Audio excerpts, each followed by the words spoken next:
मैं प्रिया राज, आप देख रहे हैं न्यूज़ 24। आपको बता दें, बिहार विधानसभा चुनाव नजदीक है और बिहार में उपचुनाव होने वाले हैं। इसे लेकर आज एनडीए सरकार ने बड़ी बैठक की। बड़ी बैठक में कई तमाम नेता, कद्दावर नेता भी मौजूद रहे और एनडीए की तरफ से कई पार्टी के नेताएं भी मौजूद रहे।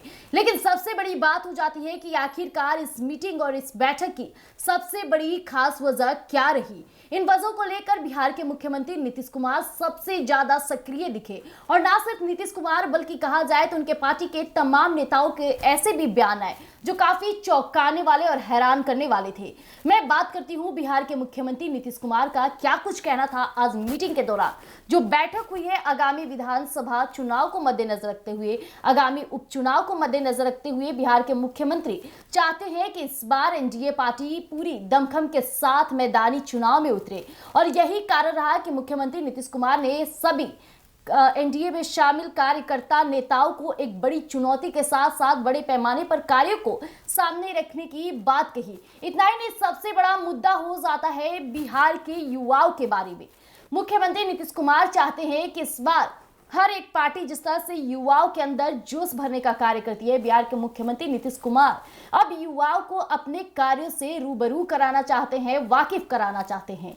आपको बता दें, मुख्यमंत्री नीतीश कुमार का साफ तौर पे ये कहते नजर आए कि 2005 से लगातार वो बिहार में मुख्यमंत्री पद पर बने रहे। इस दौरान कहीं ना कहीं युवाओं को उन कार्यों से अब संवगत कराना होगा कि आखिरकार बिहार में क्या कुछ कार्य हुए हैं, क्योंकि आजकल बिहार के युवाओं सबसे ज्यादा सक्रिय दिखते हैं राजनीति में। सरकार क्या कर रही है, कैसे कर रही है, किन मुद्दों को, पहलुओं को देखकर कार्य कर रही है, ये सबसे बड़ा मुद्दा हो जाता है। चाहे बात की जाए शिक्षा को लेकर, बात की जाए स्वास्थ्य को लेकर, या फिर बात की जाए बिहार में तमाम पर्यटक स्थलों को लेकर, तो मुख्यमंत्री नीतीश कुमार इन सारी चीजों से युवाओं को रूबरू कराकर इस बार वोट बैंक साधने की रणनीति बना रहे हैं। तो आइए हम आपके बीच साझा करते हैं कि और क्या कुछ मामले पर आज बैठक संपन्न हुआ है और इन बैठक में क्या कुछ सामने निकल कर आ रहा है। मुख्यमंत्री नीतीश कुमार के नेतृत्व में बिहार एनडीए की बैठक में बिहार विधानसभा चुनाव 2025 को लेकर रणनीतियां बनाई गई। इसमें 225 सीटों पर एनडीए को कैसे जीत मिले, इसको लेकर चर्चाएं की गई।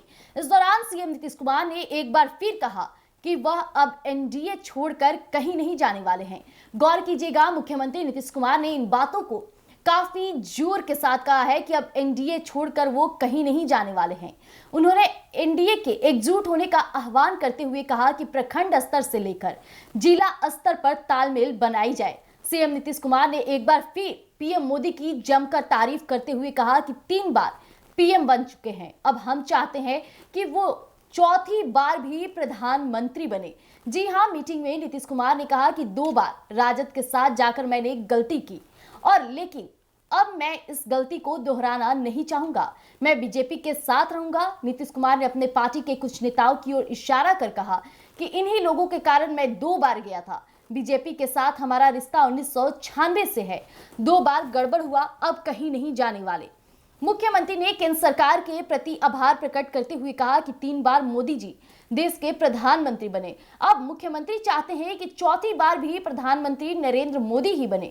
आगामी विधानसभा चुनाव में हम 225 सीटें जीतेंगे। सीएम नीतीश कुमार ने आगे ये भी कहा कि हमारी सरकार में कब्रिस्तान की घेराबंदी की गई, मंदिरों की घेराबंदी की गई। मुसलमानों को जाकर बताइए कि उनके लिए सरकार ने क्या काम किया। राजद आ गया तो दंगा फसाद करेगा, इन लोगों को कोई काम धंधा नहीं है। दंगा पीड़ितों को हम लोगों ने न्याय दिलवाया है और उन्हें पेंशन भी दिया जा रहा है। तेजस्वी यादव अनबन बोलते रहते हैं, इन लोगों को कोई मतलब नहीं है नई पीढ़ी को 2005 के पहले क्या हाल था, ये बताना सबसे ज्यादा अहम हो जाता है। इस बैठक में प्रखंड से लेकर जिला स्तर तक एनडीए की होगी बैठक करने का फैसला लिया गया है और इस बैठक में एनडीए में आपसी तालमेल को बेहतर बनाने की रूपरेखा भी तैयार किए जाने पर सहमति बनी। जिला स्तर पर भी ऑडिटर और कमेटी बनाने का फैसला किया गया है। वहीं आपको बता दें, बैठक में सीएम नीतीश कुमार ने इस बात पर जोर दिया कि एनडीए में शामिल पार्टियां आपसी तालमेल बनाकर रखे और सरकार ने जो विकास कार्य किए हैं उसे जनता तक पहुंचाए। सीएम नीतीश ने यह भी कहा कि एनडीए के दल समय समय पर बैठक करते रहें। उन्होंने कहा कि हर स्तर पर एनडीए की मीटिंग होती रहनी चाहिए, प्रखंड स्तर से लेकर जिला स्तर तक एकजुट रहना है। एनडीए मिलकर चुनाव लड़ेगा। बैठक में केंद्रीय मंत्री ललन सिंह ने आपसी समन्वय और बैठने की बात कही। गिरिराज सिंह पर मजाकिया लहजे में कहा कि इनका अपना एजेंडा चलते रहता है। इस मौके पर बीजेपी अध्यक्ष सह मंत्री दिलीप जायसवाल ने कहा कि अगले चुनाव तक अपने आप को सिर्फ दल का कार्यकर्ता नहीं बल्कि एनडीए के कार्यकर्ता के रूप में काम करिए, गरीब तबका के साथ उसी रूप में जाइए। बैठक में उप मुख्यमंत्री सम्राट चौधरी ने भी बड़ी बात कह दी। उन्होंने भी कहा कि बिहार को पीएम का सहयोग मिल रहा है। जदयू एमएलसी नीरज कुमार ने आगे कहा कि सीएम के नेतृत्व में अगला चुनाव लड़ा जाएगा। इसको लेकर सबने सहमति दी है। एक संकल्प लिया गया कि एनडीए एकजुट हो। वही कहा कि जिला स्तर पर और पंचायत स्तर पर जानकारी देनी है कि राज्य सरकार और केंद्र सरकार बिहार में क्या क्या है। 2025 विधानसभा चुनाव में 225 सीटों का लक्ष्य रखा गया है। तो जैसा कि अभी आपने सुना कि कई नेताओं के बयान से साफ जाहिर होता है कि इस बार उपचुनाव के साथ साथ बिहार विधानसभा सीटों पर 225 सीटों पर जीत हासिल करने का लक्ष्य बनाया गया है। हालांकि बता दें, कई नेताओं के बयान से यह भी जाहिर होता है कि इस बार एनडीए नीतीश कुमार के नेतृत्व में काफी दमखम के साथ चुनावी मैदान में उतरेंगे।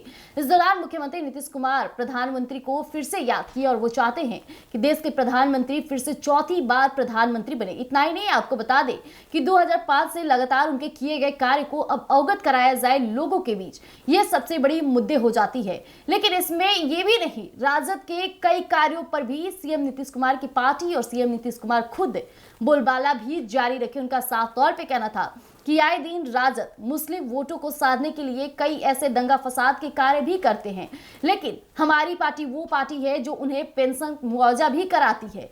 इसलिए जो भी एनडीए के नेतृत्व में सरकार इस बार बनेगी वो काफी मजबूती के साथ, लोगों के साथ, और कहा जाए तो न सिर्फ पंचायत स्तर बल्कि जिला स्तर से बढ़ चढ़ के कार्यों को सामने रखा जाएगा और लगातार मीटिंग और बैठक जारी रहेगी ताकि लोगों के समस्याओं को हल किया जा सके। तो आज के लिए इतना ही। ऐसी तमाम खबरों के लिए बने रहिएगा एक न्यूज़ 24 पर। धन्यवाद।